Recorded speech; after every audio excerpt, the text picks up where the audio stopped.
I'm looking at the sixth mystery in astrological magic. This equates in the 7-word system to the word sorry. That gives us a clue as to what we're doing. We don't have to apologize to get to this mystery, but we have to stop blaming. Apology is there to cure resentment. That's the purpose of apology, to make sure people don't resent you anymore. And we do tend to resent parents and others in life who've done things to us that we don't enjoy. The astrologer's job includes bringing attention to this question. Now, that's not always true. Astrologers are not necessarily treated as therapists, but it's surprising how often that is true, that the client expects the astrologer to offer some aspect of a therapeutic service, at the very least listening and understanding, and that's hugely relevant in terms of the therapeutic process. Now, I go one step further because I've had some training in therapeutic techniques, and it's not necessary, but it's what I do. And it is an aspect of what we do as astrologers. We offer therapy, and that means fixing neurotic problems. How do you know whether your client has a neurotic problem? Answer, they do, because everybody does.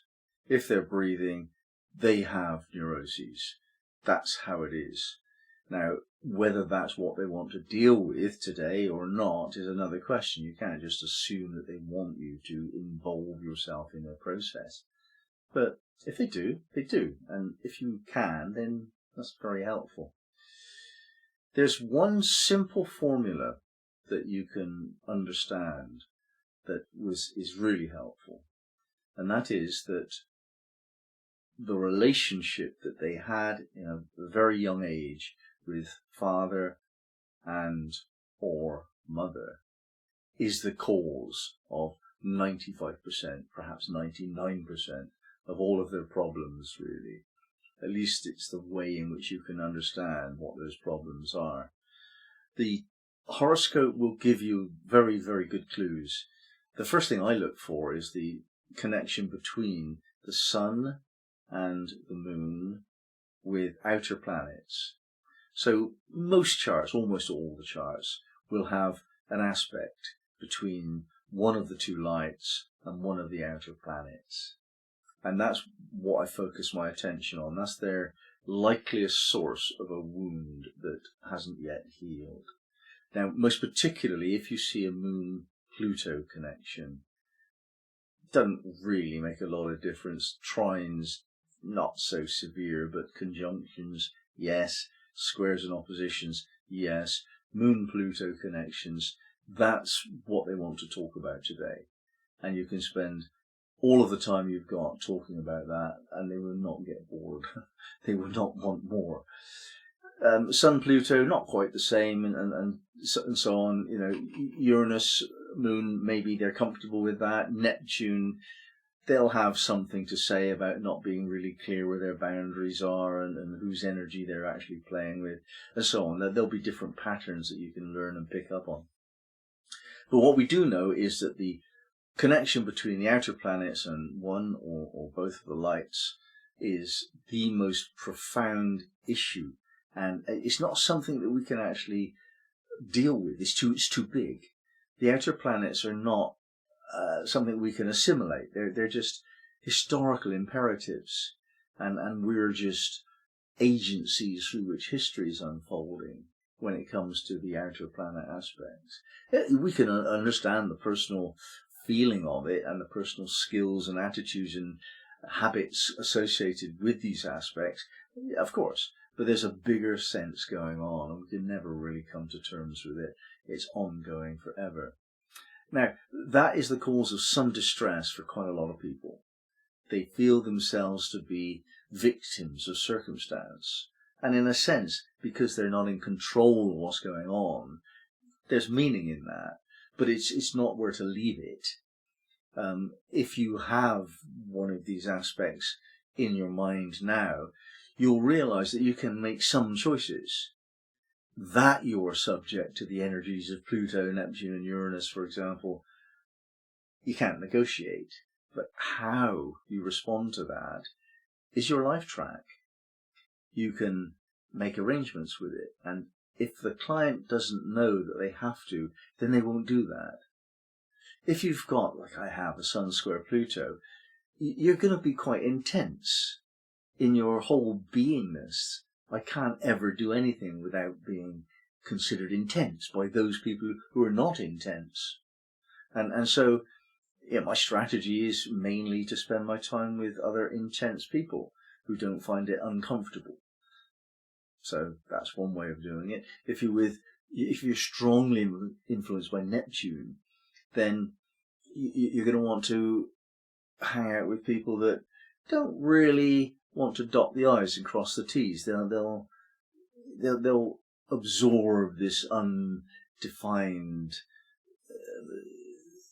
vague, nebulous kind of Neptunian energy quite happily, if they're Neptunian particularly, or so on. So the first thing you can tell a client really is that they are strange. They are. Yeah, you're right, you are strange. I know you've always felt strange, and that's right, you are strange. Like the rest of us.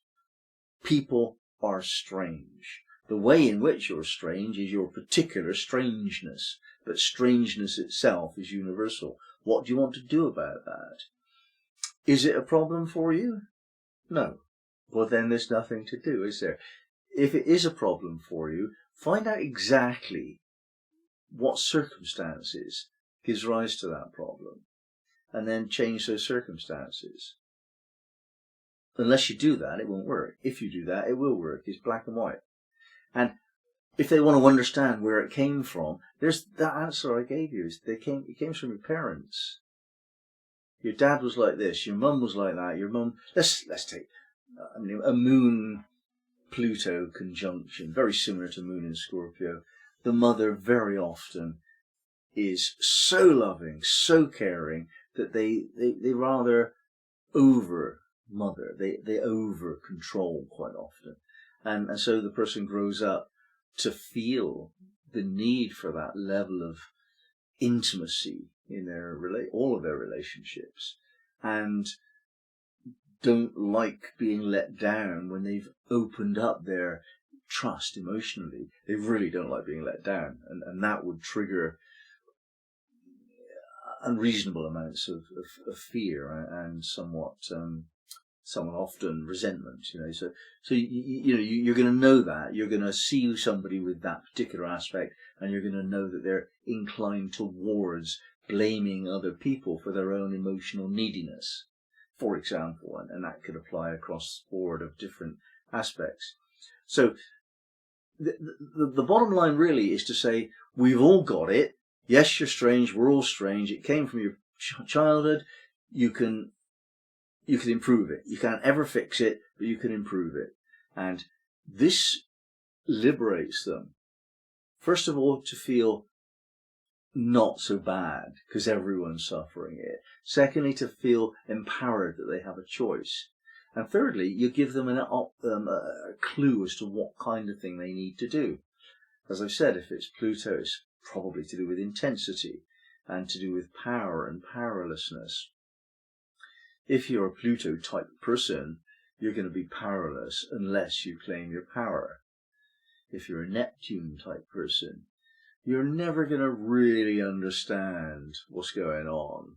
Not really. And so you turn that into an asset and you make yourself into an artist of some kind. And we can all find our unique creative expression to do our jobs properly. You can find a job that allows that. If you're strongly Uranian, then you're going to be considered a little bit odd and have these flashes of energetic bursts that are somewhat antisocial. It's going to happen. There's nothing much you can do about it. So find an outlet so that when you feel it going on, you don't mess up your life too much. And it's simple stuff, but the bottom line I'm saying here is that remember that your client may not have other access to therapists, and whether or not your contract with them is based on a therapeutic relationship of this type, you will have to deal with it at some point as an astrologer. Even early on in your career as such, before you're professional, people will come to you asking for advice about their neuroses. It's inevitable. So help if you can, and there's some generic truths which work, as I've just outlined for you. We can't go too far in this direction. Proper therapy is a serious business, and you mustn't get too involved offering something you're not trained to offer.